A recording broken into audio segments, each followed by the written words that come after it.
Okay, so a quick history of Pro Tools. It began as a little company called Digidrums in 1984, and a year later they changed their name to Digidesign in 85. Sound Tools was their product that came out in 1989. It was digital recording to your computer. It was a revolution, actually.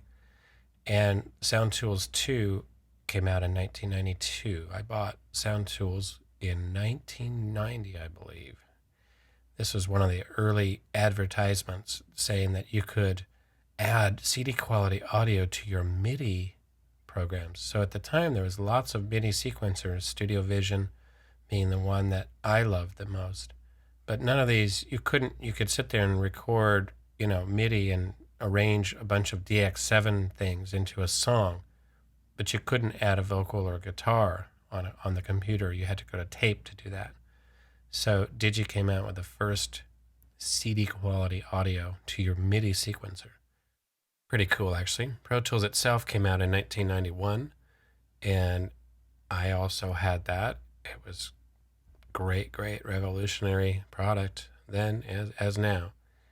Then the TDM systems came out. These came with the 888s and the Mix Plus, all that sort of stuff. And this TDM stands for Time Division Multiplex cards.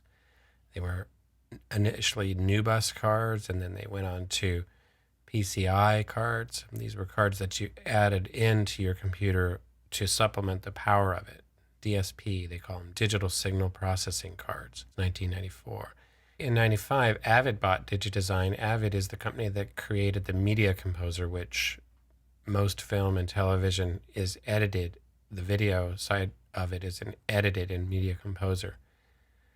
And in 1997, Pro Tools 24. This marks the departure from the 16-bit TDM systems to the 24-bit systems. Pro Tools 24 sounded great, much better. That came out in 1997. And then in 2002, they introduced two things, Pro Tools HD, and then they went to the beginning user and they introduced Pro Tools LE.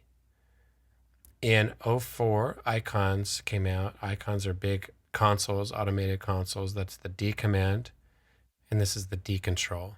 And then we have Venue Systems, which are live sound system. That's in 2005. There's the D Show, the SC48 digital board, and the little profile board that comes as you see pictured there. M Audio was purchased in 2004, and remember, all of these things are on the test. Everything I'm talking about. Okay, Wizu is a company that Avid bought in 2005, the German virtual instruments company.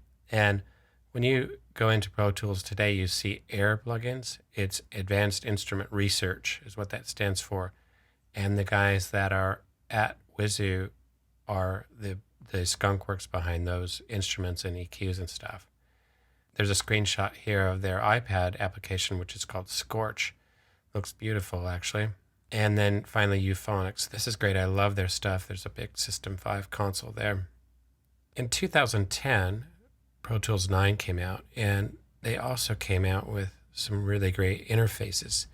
The first one being the Omni. It's a single rack unit HD interface that has up to 192 kilohertz of recording, mic inputs, and headphone jacks, and various speaker output configurations. Really cool box. So the HDIO is exactly what it says, inputs and outputs. Big box, all HD 192. The MADI is a one rack unit 64 input device that is based upon the MADI spec, which is 64 channels, I believe, of audio running on coax cable, like the same kind of cable that runs to your television. So then all of these required a card to rest within your computer, a PCIe card, and that's the HD native PCIe card. And of course, 2011 is Pro Tools 10 and HDX, and we've already looked at that, and those are pretty cool as well. All right,